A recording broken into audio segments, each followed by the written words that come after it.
What is up, maniacs? I am Zach, and I am the Milly Maker Maniac. Welcome to our Week 11 game-by-game breakdown. This is where I take you through the spreadsheet I make each week using the PFF grades to look for some matchup advantages. We start to dig into pricing and start to get a feel for our player pool. At this point, I haven't built any lineups yet. I like to use this spreadsheet to start narrowing down my player pool, and then we start to work through the week on what the best builds are. But this is the first look at where those matchup advantages are, and we can start to narrow down who are going to be our key plays this week and what are game environments that we want to attack. They're going to help us take down that $1 million this week. We are on a bit of a cold streak right now, but this is the week that we snap out of that losing streak. So let's go ahead and jump right into it.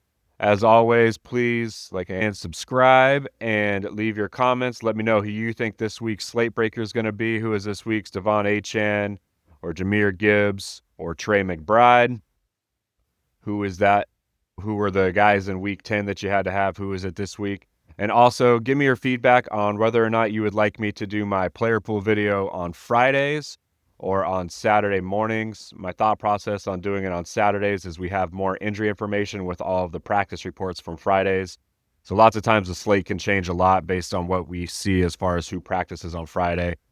So when I do record on Fridays, lots of times that information is irrelevant by the time we get to Sunday. So I'm thinking I'm going to start doing it on Saturday mornings just to have it be more relevant, but there'll just be a little bit less time to review it before the game. So let me know what you think in the comments. And if you are interested in getting a copy of the spreadsheet, just shoot me an email at millymakermaniac@gmail.com, and I am happy to share it with you. All right, my friends, here we go. Atlanta and Carolina is our first game. On the Atlanta side, we see a slight advantage in the passing game. For Atlanta, Michael Penix has not been playing well, but Carolina's defense is much better than last year, but still not great. So there's some opportunity here. Drake London's been playing out of his mind. He's really been the only piece in that passing game that's been usable. Kyle Pitts a little bit, but we haven't seen anything from Mooney or anybody else on that team out of the passing game besides Bijan as well. So we'll look at Penix and London.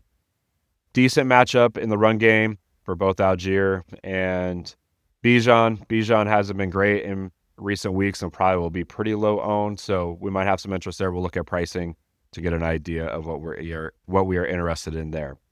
For the Panthers, a negative outlook for the passing game, but we're not going to go to Bryce Young any week, honestly. The way he's playing right now and the way that they're trying to play football. But this matchup for Rico Dowdle looks really nice in the run game. Obviously, if you watched last week, you saw that I went 100% Dowdle last week, and that bit us in the ass. I probably won't go 100% with it this week, but I'm going to go very heavy with it this week. We'll look at pricing here and see where he's at. This game is in Atlanta, too, so in the Dome.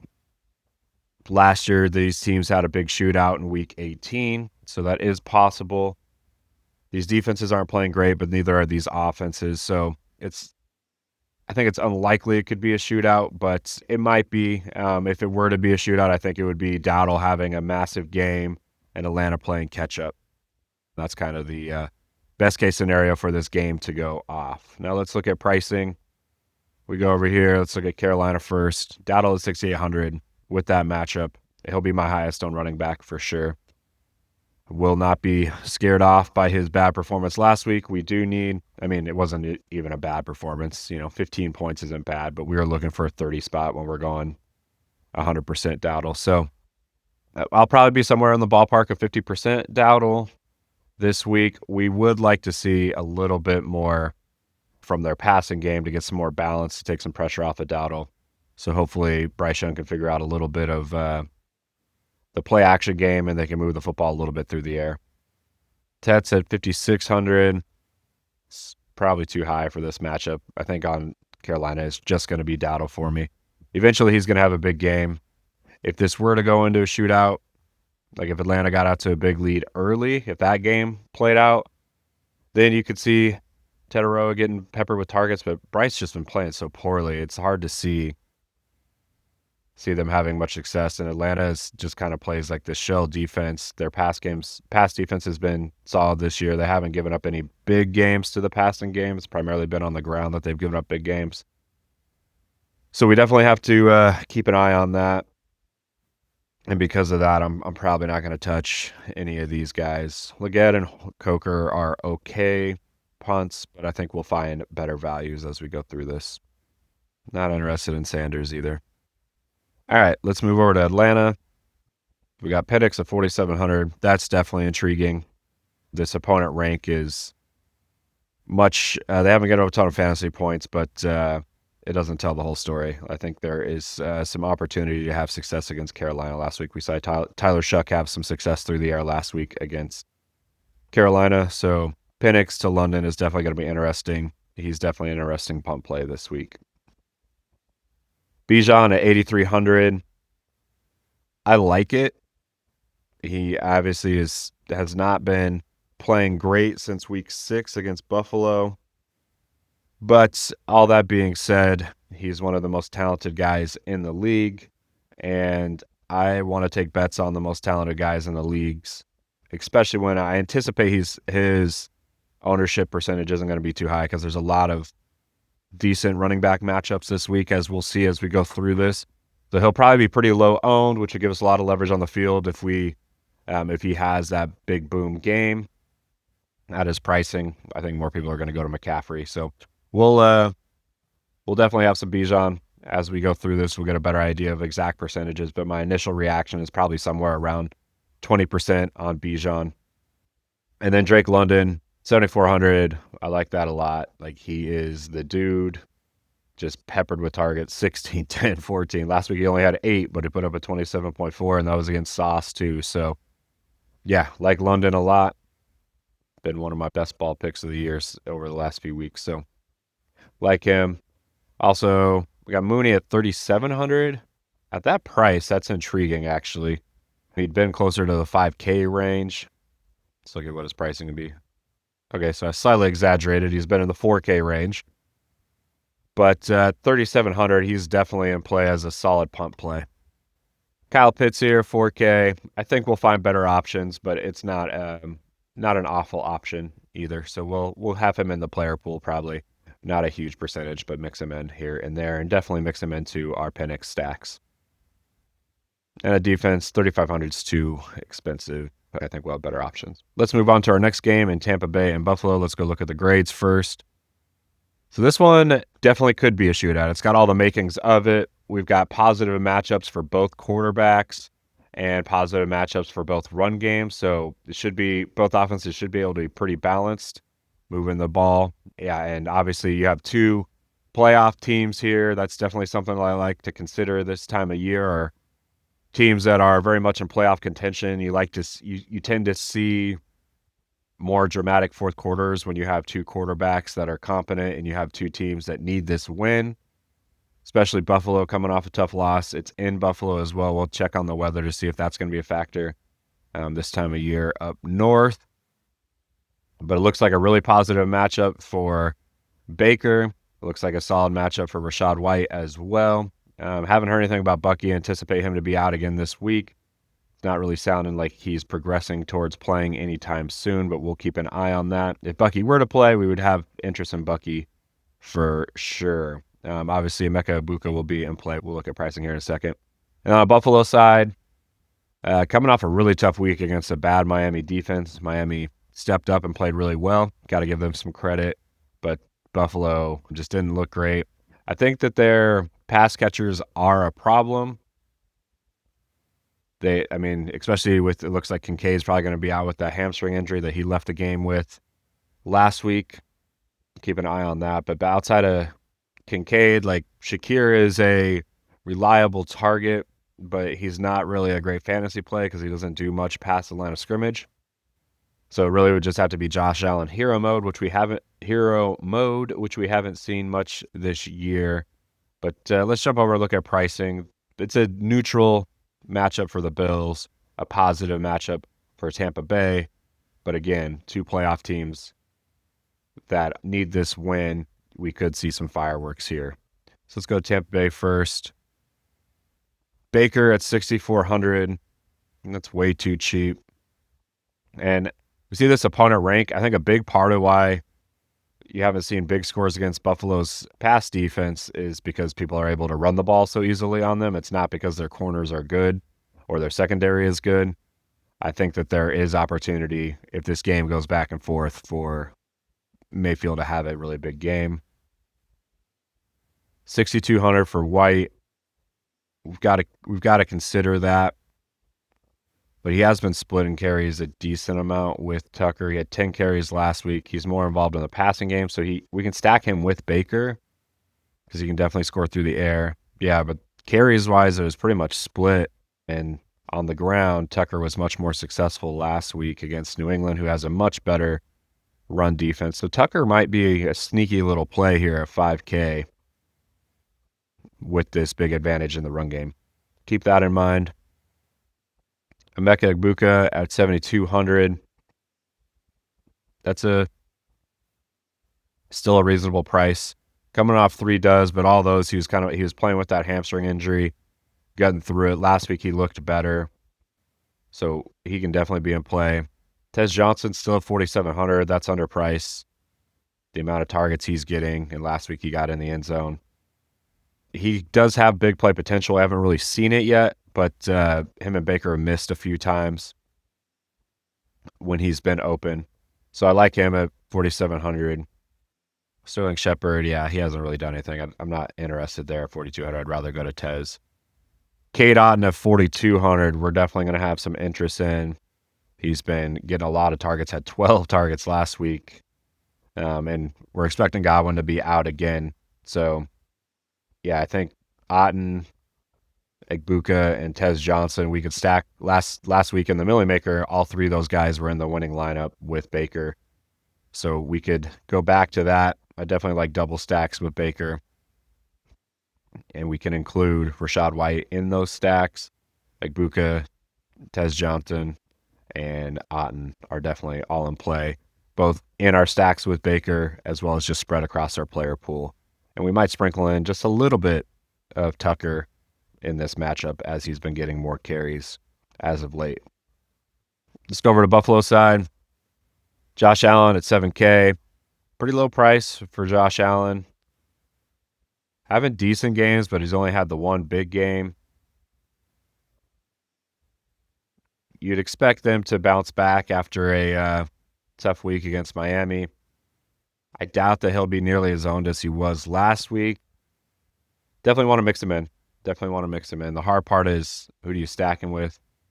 See if Cook came out of that game healthy. I know going into the week, we'll see how his practice reports are. Going into the week, he had a heel injury, but played through it. Didn't have a great week last week. We expected there to be a much better performance. It just didn't happen, though. So he's definitely in play at 7,300, probably around 10 to 15% on Cook. Pass catchers, I'm pretty much only going to go there with Allen stacks. Davis, yeah, he hasn't played yet. I don't know why he's still at 3,500, but Coleman did score last week, but he's had the one big game in week 1, but that's been pretty much it. Just doesn't get separation. He catches the ball when it's thrown to him, although that doesn't really show that there. But he's made a lot of contested catches, but he just seems like he doesn't really get open. Shakir is the go-to guy, more targets, but 20 is really his ceiling. That's what we've seen this year is 20 out of his ceiling, and that's not going to take down a Milly Maker for us. And then Kincaid, we'll keep an eye on the practice reports, but I would anticipate that we don't see him this week. All right, so for the most part, Allen and Cook are the only guys I'm interested in here. We'll mix in a little bit of stacks. If Kincaid's out, Shakir and Coleman become more interesting. It's tough, though. It doesn't look like a great spot, but again, even though it doesn't look like a great spot, when you have teams that have great players like Josh Allen that are desperate for a win, you can kind of throw out the grades. So we definitely want to build. We're going to build a good chunk of game stacks of this game, and part of those will be Josh Allen, led. Definitely like the comebacks of like what would be a Baker stack, but just having Josh Allen in there so we could have comebacks of Egbuka and Rashad White or Tucker. Definitely get Kate Otten in there. So we can definitely run some Josh Allen nakeds this week.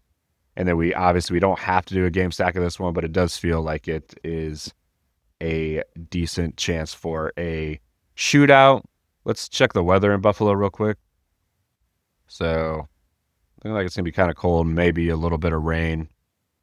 Doesn't look like it's going to be anything that, mild winds. So it shouldn't be anything that really impacts the game. All right, let's jump over to our next game here. We got the Chargers and the Jaguars. Jaguars have been a big disappointment this year, showing a pretty big disadvantage in the pass game and a disadvantage in the run game as well. So that does not bode well. Then you got the Chargers with a slight advantage in the pass game, but their offensive line has really been struggling without Joe Alt. So we can go to Herbert, but I'm not super confident in it. Their run game has been solid, but their run blocking has been really bad, which is interesting. So really not kind of a neutral matchup there. This game doesn't look like it's going to be the game that goes off. I'd expect this to be like a 24-17 type environment. Could go either way. I would lean the Chargers, but yeah, I mean, the Chargers looked much better last week, but it's just hard to feel confident in this. So we'll go look at the pricing here. Don't have a ton of interest. Herbert is 6,300. We'll definitely mix some in. By $5,900, maybe. Had a decent week last week against Pittsburgh, coming off a dud. 2 decent games, and then 2 duds. No real, doesn't look like he has a super high ceiling. I think 25 is probably around what his ceiling is. In the pass game, interesting thing here is it's probably going to get a little bit more concentrated if Gadsden's out. Got a bruised quadriceps. He might be able to play with that. If it's going to be one of those things that if there's risk of re-injury, they probably won't play him. But if it's just a bruise, they can probably just shoot him up with all the good drugs that they have, and he can play just fine. But if there's re-injury risk, they probably will not play him. If they don't play him, the receivers are a lot more intriguing. QJ at 5K is definitely intriguing regardless, but a lot more intriguing if Gadsden is out. Hasn't come back to earth in the most recent weeks. Does have that upside, though, so we can mix him in. Keenan Allen's definitely been in much more of a timeshare with Trey Harris. His snaps have gone way down. McConkey seems to be the most consistent guy of this group and be the guy I'm most interested in. 6,500 isn't a great value to me, but definitely somebody that we want to mix in. So out of this Chargers team, nothing that I'm in love with. A few guys that I'll mix in, but I won't have high percentages of any of these guys. Let's jump over to the Jacksonville side. Yeah, I don't love Lawrence. I was expecting him to be in the 4,000s. Not what we're seeing there. ETN's been solid, but hasn't had any tournament-winning scores. Seem to use Tootin more around the goal line. Probably not going to either of those guys. Brian Thomas is on my shit list. I'm not playing him until I see it, if he does come back. If he's not playing, both Washington and Myers actually are decent values. Washington's played really well with both Hunter and Brian Thomas out, and Myers is getting more comfortable in the offense after his first week there. So he's 3 for 3 on his targets last week. Would likely see that role expand. Jamie Brown just hasn't done anything. I'm not seeing it there. Seems like they're kind of moving on from that move in my mind. See, Patrick did anything last week? No targets. So to me, it's Washington and Myers. We can sprinkle in a little bit because of their price. Outside of that, we don't really want to touch anything here. Long hasn't done anything. Strange is not back yet. I don't think they've opened his window yet. Oh, they will have it open. We'll keep an eye on it. If Strange is available at 3,400, he would definitely be in consideration as well. All right, let's move on to this next game. This game I find a lot more intriguing. This is Chicago and Minnesota. We see a real big pass game advantage actually for Chicago here and a decent advantage in the run game. Chicago is trying to establish themselves as a run-first team, and it is helping Caleb Williams play well. Caleb Williams didn't play great through the majority of that game last week, but we did see some fourth quarter magic from Williams, which we love to see. I love what Ben Johnson is doing with this team. They're doing things to win games late. He's not trying to put too much on Caleb Williams. He's trying to protect him in a lot of ways because he's still, when he drops back, puts his foot into the ground, and just makes a throw to his first read, makes confident in rhythm throws, he is money.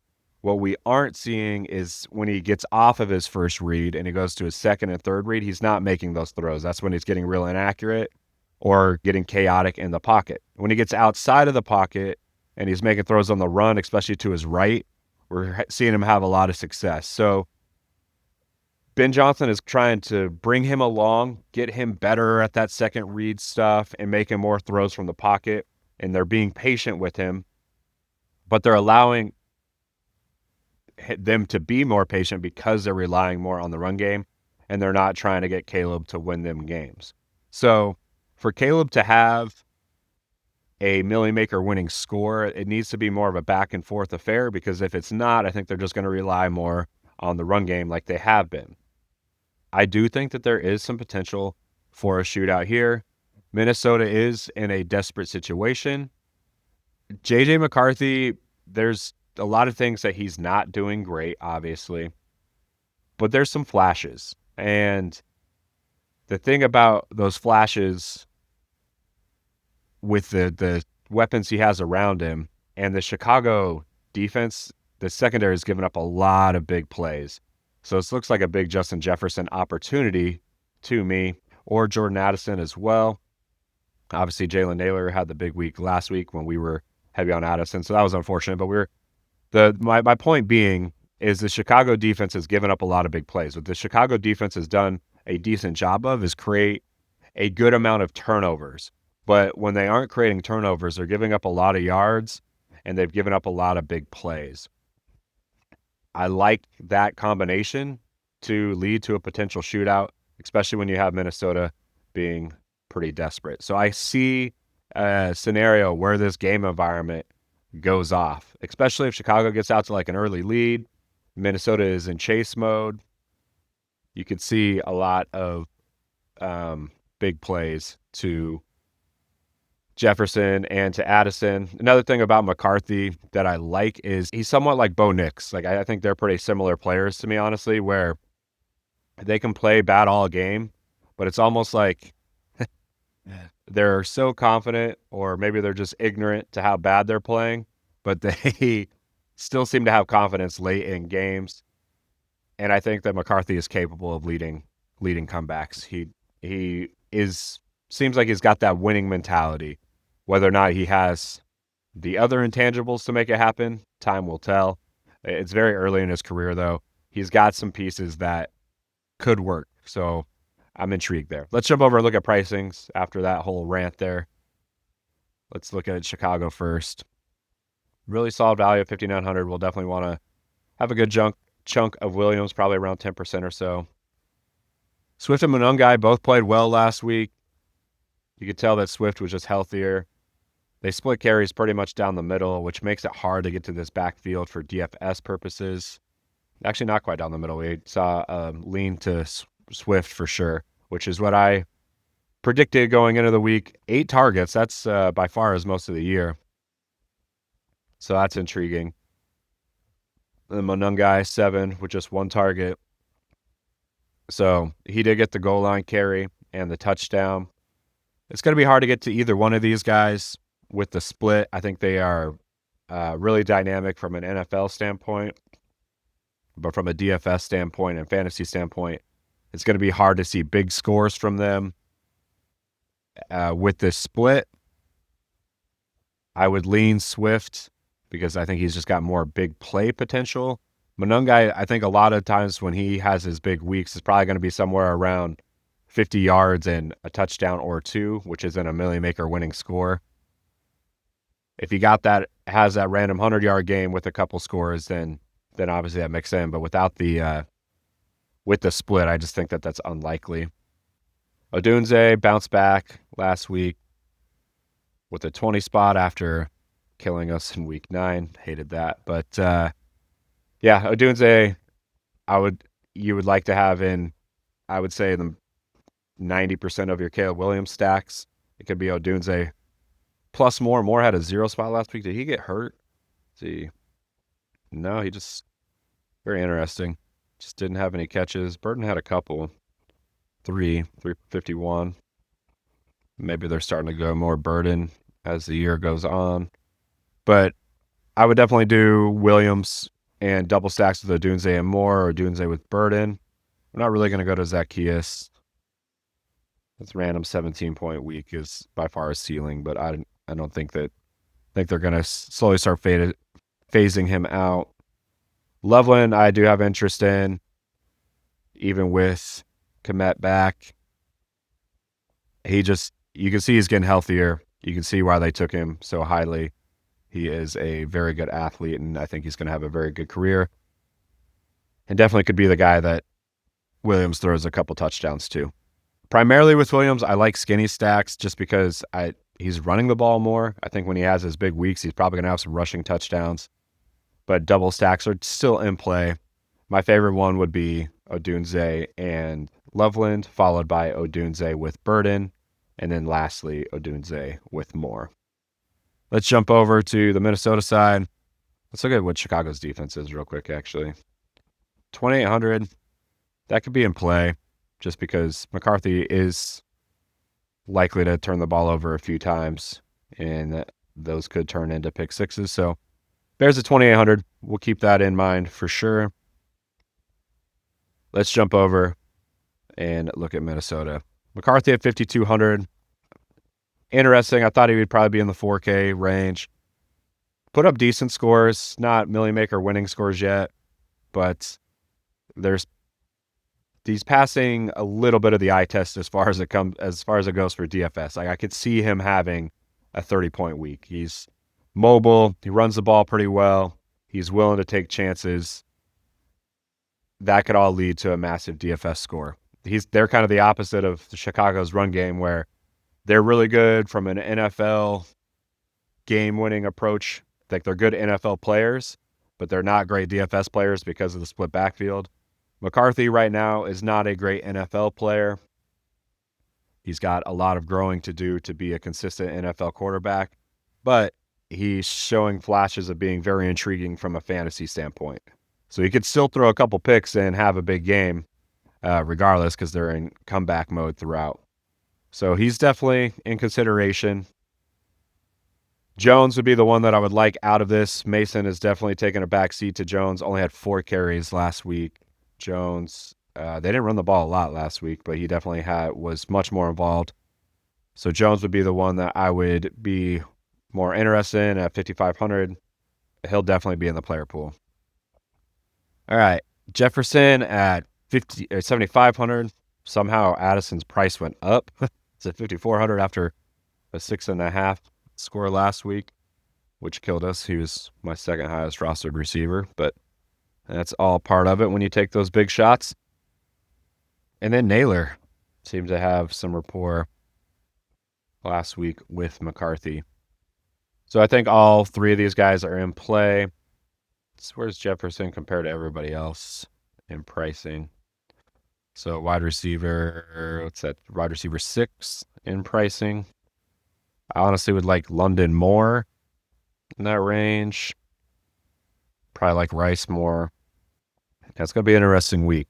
I think, man, it's tough because, Chase has the potential to have those big games. But again, when guys have these big 40-point weeks at receiver, they almost always bring their quarterback with them.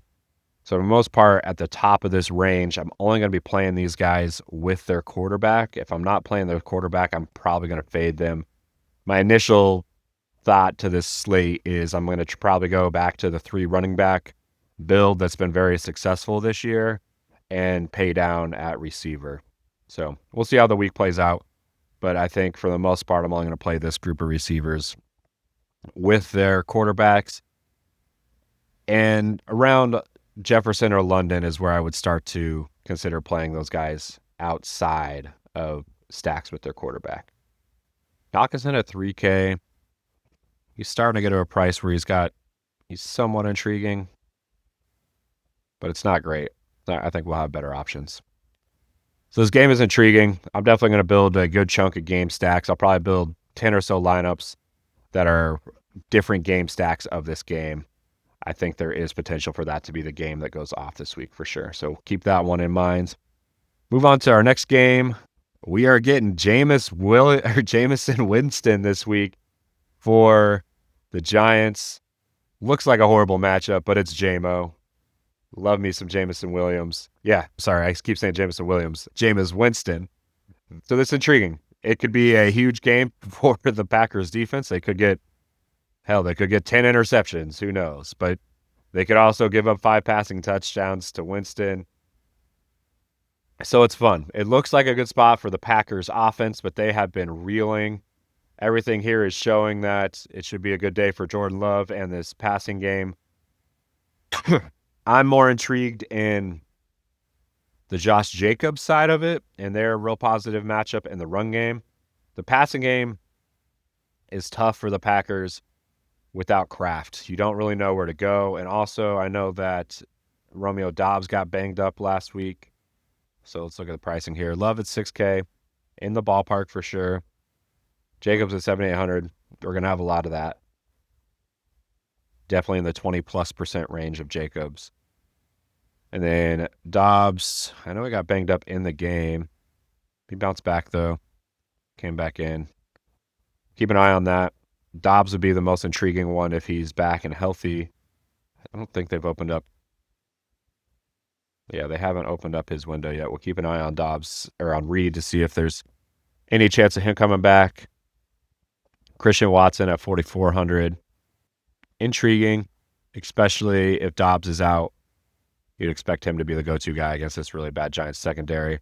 You also have the Giants firing their coach this week and Brian Daboll. You'll see if lots of times you see a little bump in production and excitement for the team after a move like that, but it can also be polarized and go the other direction where the team just comes out super flat. Dontavian Wicks, somewhat interesting. He got involved last week, had 8 targets in his first game back. So that's a sneaky one. Keep him in mind for sure. Golden has not done much. He did not play in week 10. Keep an eye on his shoulder injury. If Doubs and Golden are out, both Watson and Wicks will become kind of go-to punt plays for me. We'd also mix in a little Savion Williams as well. He's got a lot of work around the goal line. Kind of a gadget player. But, yeah, he's an interesting punt play at 3K. Tight end, let's see what Musgrave did. He had 3 targets, 3 catches. He's just not the same as Kraft. At his price, 3,700, it's too much. It's too high for Musgrave. So depending on injuries, Watson and Wicks could be very interesting. If everybody's healthy, it's just impossible to pick who comes out of this. So we can, like in lineups where we need a punt play and we have like this range available, we can mix them in here and there. Obviously, with our love stacks, we can do single stacks or double stacks with random guys, but it takes so many lineups to get the right combo with these guys that it's almost not worth it. If they go way off, obviously you get a lot of leverage on the field, but it costs so many lineups to get all the potential stacks that are possible that it's almost not worth it, and we haven't seen it from Love yet. So the more I talk about it, the more I'm not really interested. I guess we have seen it twice. I misspoke a little bit there. Seen it twice in the game against Pittsburgh and the game against Dallas. And in this environment against the Giants, I don't know, the Packers need a win. They need a win bad. But I think that they probably do that through Josh Jacobs. So I think he's the most likely guy to do it out of this. That calf injury seems to be resolving itself as well. So Yeah, Packers are going to be tough to figure out this week, but I have interest there, primarily Jacobs. All right, so we got a whole new situation in New York. We got Jameson Winston. I don't know why I keep trying to call him Williams, but has not played this year. But we know Jameis Winston he is fun. The Slayton keeps teasing us. God, I loved Slayton last week, and he had freaking 83 yards in the first half. And then he came out with a little bit of a hamstring injury and then went back into the game and just didn't do anything in the second half. Really would have loved to see him get that 100-yard bonus. Would have helped me break even last week, but that's not how it played out. But he is so close. Like all these scores, when you go back and watch the film and you see how close he was with either drop passes or big missed opportunities with him wide open for big plays or an offensive pass interference, like all of these games legitimately could have been 25-plus point games, but he just didn't get there. He is so close to a breakout, but it just hasn't quite happened. So I'm intrigued in going back there. Ray, I don't think did anything last week. Yeah, he did nothing. Wandale gets a lot of targets, but tends to be more around this 15 range. But with Jameson Winston, yeah, it's intriguing. It's intriguing. So both these guys will definitely be very much in my player pool. Theo Johnson's been pretty solid. Got in the or did not get in the end zone last week, but had 8 targets again. Just interesting to see how it's going to play out. They're playing a much better defense this week, so it's a polarized type environment. But with Winston, he's just going to be aggressive. Not really interested. A running back. Who knows what they're going to do with Dayball out of there now, but they've been splitting it since Scatterbu's gone out. So primarily interest in Robinson and Slayton, but we'll get some Winston in there. Those will be some fun lineups to build. Let's move on to Cincinnati and Pittsburgh. The last time these two teams played, it was a shootout. We see a positive advantage for Pittsburgh across the board. That's because Cincinnati's defense blows. They suck. They are not good. But Pittsburgh's D has been playing better as of late. But we saw what Joe Flacco did against them on Thursday night a few weeks ago. This pass rush, though, has been playing better and better. Cincinnati's offensive line has been trash. Flacco's been able to overcome that. But, yeah, it's unlikely that we see anything there. Looks like I made a little typo there. The run game, pretty neutral. Oops, sorry, up here is actually not neutral. Big disadvantage in the run block. The run game itself is pretty solid, but with Chase Brown, he's been getting a lot of activity in the air. If P. Ryan is not playing, we can mix in Chase Brown. So let's go over here and look at it. Cincinnati and Pittsburgh. We'll start with Cincy. Flacco at 5,500. That is a really solid value. I thought he'd be in the 6K range. Chase Brown, 5,700. Definitely interested in that as well. So against Cincinnati, he had 15, against Pittsburgh, had 15 the first time. But, had 108 yards on the ground. Wasn't as involved in the pass game that week. Something's off there. He had 8 receptions, but 0 targets. That's not right. Got to fix that, DraftKings. Second time I've seen them have that completely wrong. But anyways, we jump over here. Obviously, Chase, 8,500. To me, if I'm playing Chase, I'm playing Flacco. That's the only way I'm going to get to that salary. I'm not going to mix him in across other lineups. Higgins, on the other hand, I very much will. Had the 36-point game in their last game against Chicago. 21 against Pittsburgh. But I see CT as the more of the value play. If I'm playing Chase, I'm saying that he's getting at least 40. If he gets 40, that means Flacco is going to have a big game. If we go to Flacco at 29 when they played Pittsburgh last time, that's when Chase had the 40-point game. He brought Flacco along with him. When he had these 20-point games, he was a bad buy. And Flacco did go off in one of those games, but that's 25 is usable for sure. But in this game, he brought T. Higgins along with him. T was the one that scored 40. So we go back over here and look at T. This is where he scored 36. T, we can mix in across all of our lineups for sure. Chase is only going to be in Flacco lineups, but we'll probably build that quite a bit, probably around 15%-ish that we'll have a Chase Flacco lineups, and we can obviously have double stacks with that as well with Higgins. Not really interested in anything at tight end. So primarily it's Brown and Higgins, and then when we add Flacco, we can add Chase into that. On the Pittsburgh side, I'm most interested in Warren at 6,100.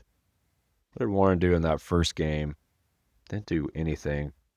Oops, sorry. He did do something. He did 22.8. I was looking at the Packers game there. So he seems to be their bell cow. Let's look at their other running backs, make sure that there wasn't any. Yeah, Gainwell had nothing last week and under 5 carries over the last 5. Caleb Johnson getting a little bit more run, but not enough to mix. Excuse me. Sorry about that. But, yeah, Caleb Johnson obviously can't play, but he's not cutting into Warren's usage. And Rodgers played very poorly last week. You'd expect to see, excuse me, you'd expect to see a bounce back from Rodgers a little bit. He played like very badly last week. His PFF grade last week was in the 30s, which is his lowest grade that he's had. Yeah, 50 rating. But that's the outlier. He's had 2 bad rating games, but for the most part, his rating's been pretty high. Expect him to bounce back against Cincinnati. Had 25 against Cincinnati the last time. Let's look at Metcalf. What did he do against Cincy? Nothing. Metcalf is so hard to figure out. Don't seem like they have a great connection. Calvin Austin. Did he do anything against? He didn't play against Cincinnati the last time. So that's intriguing. 4K, we definitely want to mix him in. Roman Wilson. I had a good chunk of him in the Cincy game, and that didn't work out. Or actually, no, it was the Indy game that I was heavy on. Roman Wilson. That obviously didn't work out at all. Tight ends, they are all over the place at tight end. A little bit to Fryer Moose. A little bit to John Newton.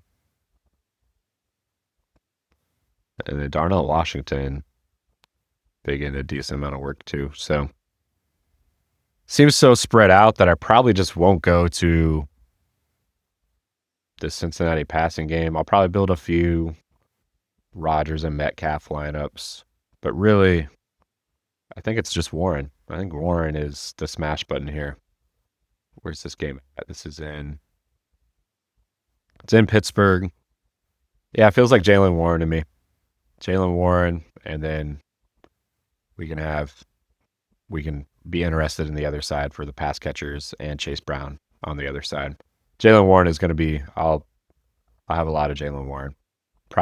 He'll probably be my second highest owned running back behind Dowdle. As we go through this, that might change a little bit. Intriguing though. Obviously this game was a shootout the last time with a score on that game, 33-31. So we know that there is potential for that. You expect to see some adjustments from Tomlin, though. And I think it's likely that Cincinnati hits the under on this score from the previous matchup.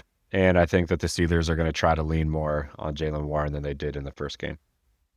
All right, let's quickly hit on Houston and Tennessee. No real interest here. Slight advantage in the pass game for Houston. Neutral in the run game, and obviously negative across the board for Tennessee as they have just been awful this year, and Houston has a good defense. So we'll look at Houston's price on defense, and we'll look at Nico's price. Beyond that, we're probably not going to have much out of this game. A 5K, we can mix it in if he plays. Expect him to play with coming off concussion protocol. Generally, that's just a 1-week thing.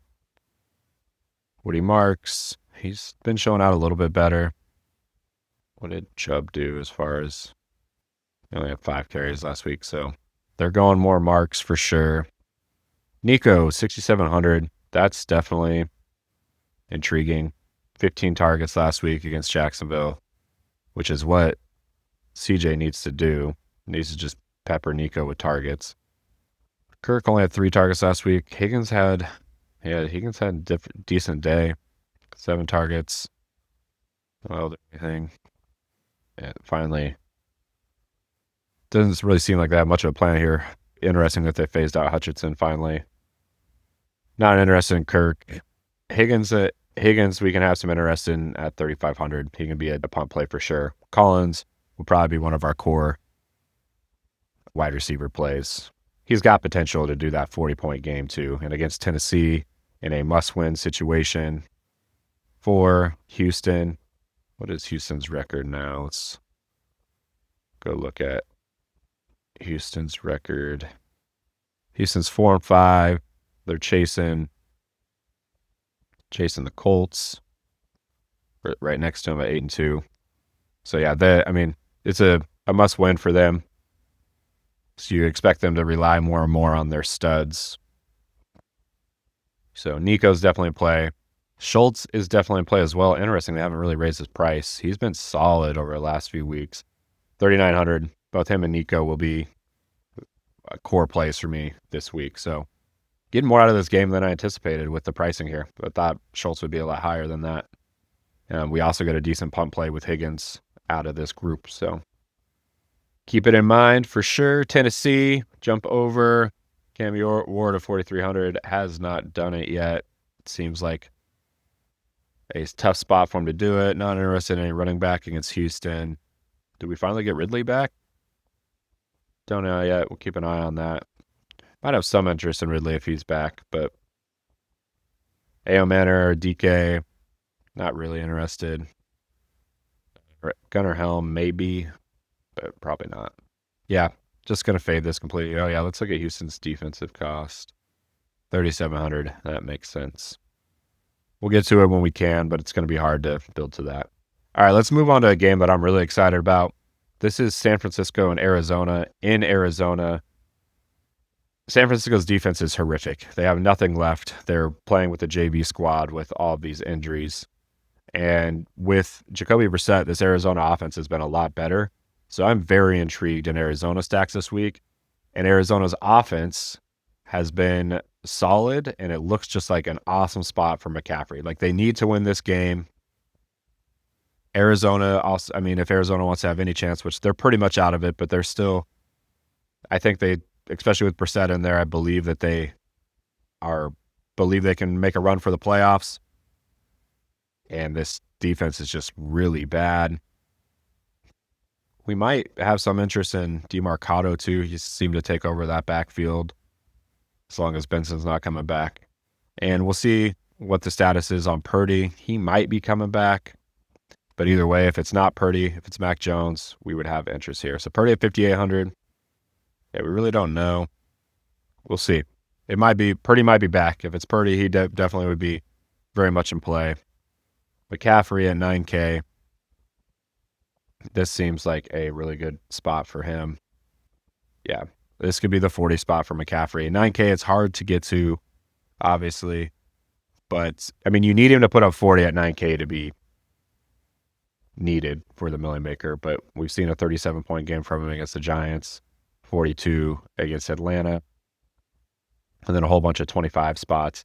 He doesn't kill you if he gets 25, but it's hard to build a winning lineup if he only gets 25. So really we need 40, probably be somewhere around 20% McCaffrey. I expect that the field will probably be above that, but I'm okay with that. Just understanding, like, if we're playing like multipliers or smaller tournaments, then McCaffrey makes more sense. But when we're trying to win a Milly Maker, it's almost every single week we're guaranteed that if this 9K guy isn't running back one and running back one by a good number, you don't have to have them. There's going to be other guys that are closer or even better than him that are cheaper. We might finally get Ricky Pearsall back too with this offense. Yeah, we'll keep an eye on it. The offense starting to get healthier. They haven't opened up Ayuk's window. Yeah, a lot of injury news for San Francisco that we'll have to figure out. If all these guys are out again, then Jawan Jennings is getting more and more work. He looks better. He looks healthier. And then obviously George Kittle, still only at 5K, way underpriced. Finally had his breakout game last week. The studs, Kittle, Jennings, McCaffrey, and either Mac Jones or Purdy We're going to all those guys this week across our player pool and in this game stack, expecting them need to score a lot of points because their defense is so bad right now because of all the injuries. I think they're doing the best they can with it, but they were just completely overmatched and will continue to be completely overmatched as the season goes with the guys that they have right now. They just don't have the dudes. A lot of injury news impacting this, but if we continue to see the trend of Pearsall, Ayuk being out, then we can really confidently go to Jennings and we can mix in Bourne a little bit as well. All right, on the Arizona side, we got Jacoby Brissett, 4,900. Whew, smash spot. Smash spot. Do I? Oh, man. I kind of want to get crazy with Brissett here. My first reaction to seeing that price is, do we go 100% Brissett? Do we get crazy? Do we go nuts? Probably not a hundo. But I can see myself being around 50% Brissett. I know that sounds insane, but this San Francisco defense is awful.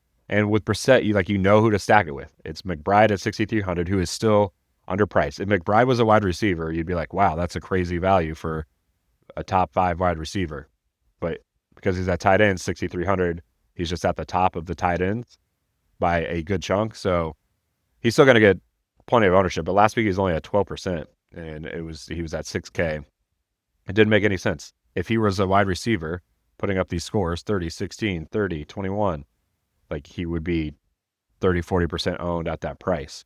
We can punt at receiver or go double tight end to get him into our lineup. I really want to try to go 3 running back as much as possible. It's going to be a little bit harder as pricing gets better and better each week as far as like being tighter.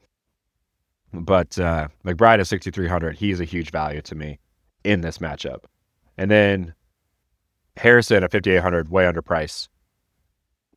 He's just in a much better situation.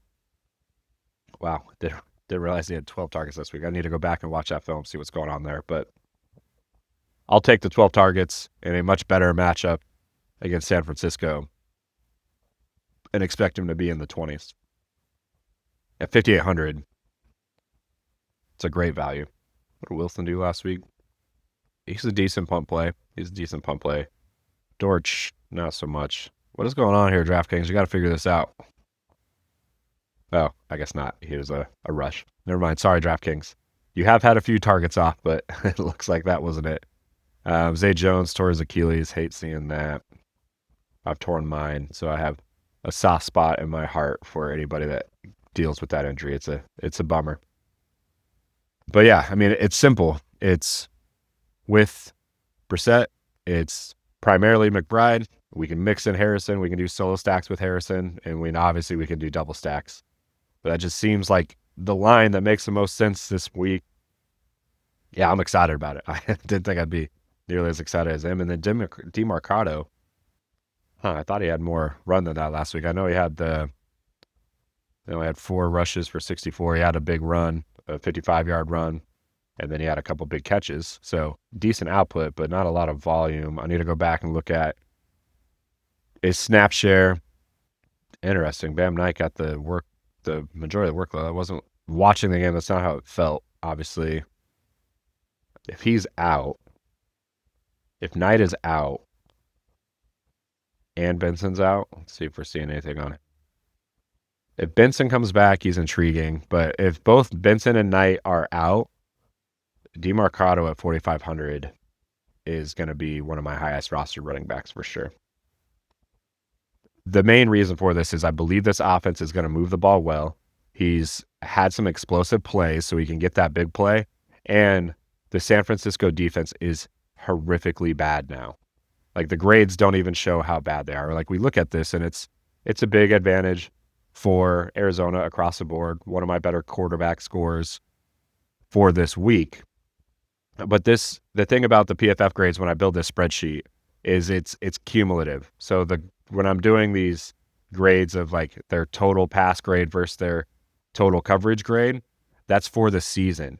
Obviously, a lot changes throughout the season. So this gives us a guideline for where advantages are, but we also have to pull out away from these numbers and look at like what's the current situation. And the current situation right now is San Francisco is a much worse defense now than they have been throughout the whole season, because early in the year they had Fred Warner, they had Nick Bosa. Like, they don't have those guys anymore. They're just decimated with injuries. And, they lost their rookie defensive tackle in Williams to an ACL as well. They just have so many pieces that are gone. They have nothing left. That this advantage is actually much bigger than what this is showing right now because of those recent injuries. So to me, Arizona is a smash spot, knowing that there's a really good chance that San Francisco wins this game. They are favored to win this game. They're going to score a lot of points. So both offenses are going to be pushed. This is the type of game environment that, to me, looks like the one that we need to be targeting like crazy. And if those injuries stay the way they are on the San Francisco side, we know where to go. Like, we know where to go on both sides of this game. We know it's McCaffrey. We know it'd be DeMarcado if Bam and Benson are out. And on wide receiver, we know it's Harrison. We know it's Jennings. We know it's McBride. We know it's Kittle. It's very easy to stack. This game just sets up really nicely where we can build a game stack of this game. We can build Arizona stacks. We can build San Francisco stacks without making it a game stack. You don't necessarily have to have a comeback. I want to build probably, I don't know, somewhere 25 to 50 is what I would say now. Roughly a third of my lineups where the core is built around a game stack of this game. But I also want to build just through one of these offenses as well, where we don't necessarily have to bring it back. So let's move on from this game, but very excited about that game. Let's move over to our next game with the Rams and the Seahawks. This is another game that I'm excited about. Obviously, two playoff teams. This is a big division game. Look at their records here. Both teams are 7-2. This is for the division lead. San Francisco 6-4 now. Yeah, so this is for the division lead. I love attacking these big playoff games, especially with two really solid quarterbacks. It looks like a much bigger advantage for the Rams side than it does for the Seattle side. I don't believe these teams have faced each other yet. Let's double check that. Does not appear so. So it's their first matchup of the season. Darnold didn't need to do anything last week. Only had 12 attempts, threw one touchdown, had the one pick. He did have 2 fumbles. So Darnold didn't have the big week last week, but he's been really solid. Had 2 Milly Maker winning scores. Definitely could put up a 30 spot. What's his pricing at? 5,700. Very attractive. Thought that was going to be higher. Walker and Charbonnet, it's hard to get to, especially in this matchup with the split. So we won't go there. But JSN with Sam Darnold. I'm only going to play him with Darnold, but he's so damn good. Having offensive player of the year type season. Shaheed didn't do anything in his first game, but this could be, you could see him having a bounce back at 4,900. He's definitely intriguing. Cooper Kupp had one big play last week, 67-yarder. He's not really a DFS guy. He's a good NFL guy, but he's not going to be a guy that we can count on for DFS purposes. But Shaheed is intriguing. Horton, we'll see if he plays this week. Need more info there. So a lot of injury news we're going to have to get some clarity on throughout this week. Primarily, it's out of this, Shaheed and JSN are the most intriguing. The thing about this game that's not nearly as attractive as the San Francisco-Arizona game is these guys are so expensive. Shaheed's really the only piece. And, well, I guess Darnold is reasonable at 5,700. But, yeah, I mean, you take up so much of your salary to get to JSN. And then on the Ram side, same thing. You got Puka and Devontae, both receivers, super expensive. You got Stafford up at 6,600. So we can build these game stacks, but you're pretty much going to have to punt everywhere outside of the game stack because you're using so much of your salary to get to this game. Testing. All right, so Kyron at 6,900. He's in play for sure. We used him a good chunk last week. Didn't hurt us. He was RB4 on the main slate. But I'm only going to get to Puka and Devontae in my Stafford lineups. They're just too expensive. to play solo. If they have that massive week, they're going to bring Stafford along with them. But in this environment, this is where you would expect like Puka and JSN to go off because they're going to be needed. Like these big moments, these big playoff environments, that's where you expect the coaches to rely on their studs. Last week against San Francisco, I really didn't have any Puka because I just anticipated that they weren't going to need him. They weren't going to rely on him. I thought there was going to be more of a Kyron week. This week, though, this game feels like it's going to be a real battle, and you expect them to go to their studs in that. So JSN and Puka could have those massive weeks. We'll definitely build them into the player pool as much as possible, but primarily we'll build game stacks with them, with their quarterbacks. All right, let's move on to Baltimore and Cleveland. This one is tough to figure out because on the matchup grades, it just shows Baltimore at a massive disadvantage across the board. A big part of that, though, is you have a lot of this grade being done with Tyler Huntley and Cooper Rush. So obviously much different environment with Lamar. That being said, Cleveland's defense is one of the best in the league. Lamar does have a tendency to hold on the ball a little bit longer, which could lead to some more sacks and to some turnovers. So this game could be pretty ugly. On the Baltimore side, you see an advantage for, as far as Baltimore's defense, you see an advantage for Cleveland's run game, but you got Dylan Gabriel still under center, so you don't expect that offense to move the ball very well. So even if Cleveland does get a good chunk of turnovers, you'd expect it to be a low-scoring game. Baltimore could win this in a shootout if they have success, but if Cleveland generates turnovers, then it could be, that 10-3 type environment. So I'm not really interested in anything here. We'll quickly look at pricing.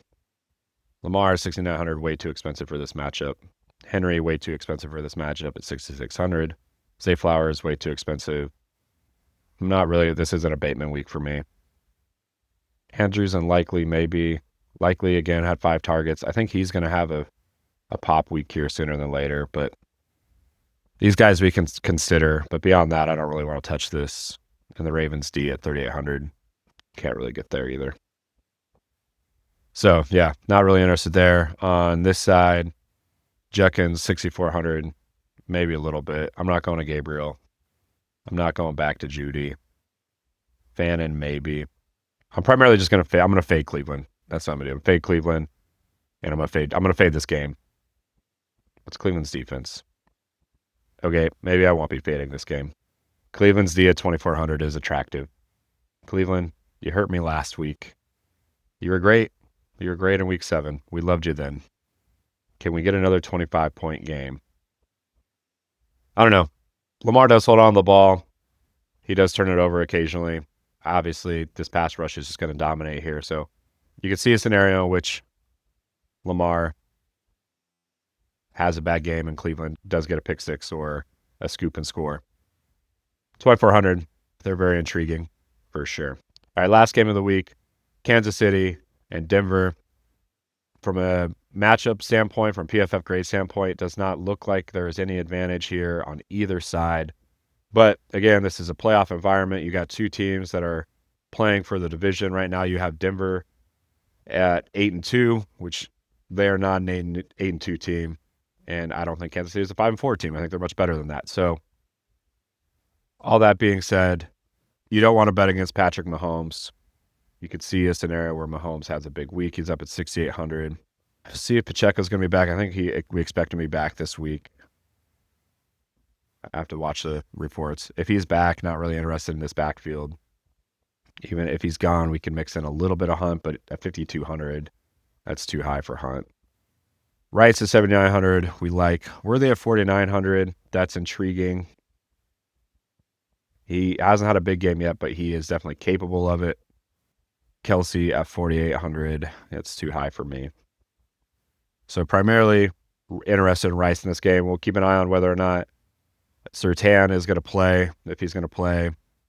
Honestly, he's not going to match up with Rice that much because Rice is more out of the slot, but he'd be matched up more with Worthy, so it'd be a ding more to Worthy. But if Surtain isn't playing, we'd have some interest in Worthy. On the Denver side, Nix has been rough until he needs to be great. Like, he's had some big games against bad defenses for sure, but even in that Houston game, like, showed out well in crunch time. It feels like this could be that type of scenario where he has to be good and plays well in a tough environment. It's in Denver as well. Honestly, I like Kansas City to win this game, though. So Sutton and Franklin are both in play.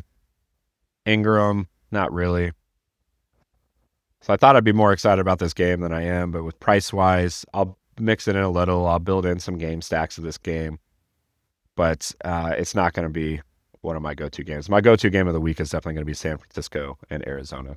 So let's go ahead and build a lineup. First one of the week, get us $20 million with Jacoby Brissett. And by $20 million, I mean $1 million. I don't know where $20 million came from. We would love to get $1 million, but we will, or $20 million, but we'll settle for $1 million. We'll settle for $1 million. All right, let's go. We're going to go McCaffrey, and we're going to assume that Pearsall and Ayuk are out again, and we're going to do a double stack here with Jennings. So Brissett to McBride, come back to McCaffrey and Jennings. All right, who are some of the running backs that we love? We talked about loving Jacobs. We like Jacobs. We like Dowdle. We're going to get to Dowdle. We're going to go back. We're going to go 3 running back here, and we're going to have to do a lot of punting at wide receiver. But I'm going to go get, where is Warren? There he is right there. All right. The defense. Let's look at defense here. I mean, the Browns just jump out to me. I need to do some more research there. But we're going to go there. I think the Ravens win that game, but it's ugly. So, yeah, we're going to go there for now. We'll do some more digging later in the week to make sure that we're real confident in that. But where we're at right now, initial look, the Browns look like the best defense value to me. Like, it's like the Texans, like the Packers, like the Ravens. But obviously, at that pay up, it's hard to get there. All right, let's go to wide receiver. I'm going to have to go ahead and scroll down here. We'll get into our 4K range. Worthy's intriguing. Darius Slayton with Jameis Winston. Yes, please. Yes, please. You're going to have that breakout game, Slayton. We'll have to keep an eye on the injury report. I know he did leave the game briefly with the hamstring injury, but he came back in, so we got to feel pretty good about that. So we got 4,600 here. Where can we go? Interesting. Wicks is somebody we could mix in. Don't really want to go Judy. Jacoby Myers, we could see. You'd expect he would get more work, especially if Brian Thomas is out. We'll keep an eye on that. But Liam Cohen seems to be frustrated with everybody that's not Parker Washington, and rightfully so. Like, Brian Thomas has played horribly this year. He's honestly played, and I don't want to call a guy out that's in the NFL, but he has not shown a lot of toughness this year. We'll put it that way. I'm not trying to say that if I was out there, I could have any sort of toughness, but he's not doing anything across the middle. He's alligator armed a lot of stuff. And from a head coach standpoint, like, that's got to be driving you nuts. Jacoby Myers is not that guy. He's a guy that can go across the middle, you can rely on. So I expect he gets more work this week. So we're going to go there. We're going to go there with Myers. So we got a Brissett lineup with McBride and the game stack of McCaffrey and Jennings with a 3 running back build. We're going back to Rico this week with Jaylen Warren against the Coors Field of football in Cincinnati. Great defense to play a running back against. Darius Slayton is finally going to break through. Should have had like 4 25-point games in a row, but has just missed on those. This is the week he breaks through. Jacoby, 7 receptions, 100 yards, gets us to that 20-point number at 4,600. Jennings scores a couple touchdowns. McCaffrey scores a 40 spot. And Brissett and McBride go off for a big game. Browns get a scoop and score. That is our $1 million outcome right there. There's our $1 million. All right, my friends, I appreciate you joining. If you want the spreadsheet, go ahead and shoot me an email at millymakermaniac@gmail.com, and I will get that sent over to you. I really do appreciate y'all tuning in. Good luck in week 11, and we will see you on Saturday morning with our player pool breakdown. Thanks, my friends. Have a great week.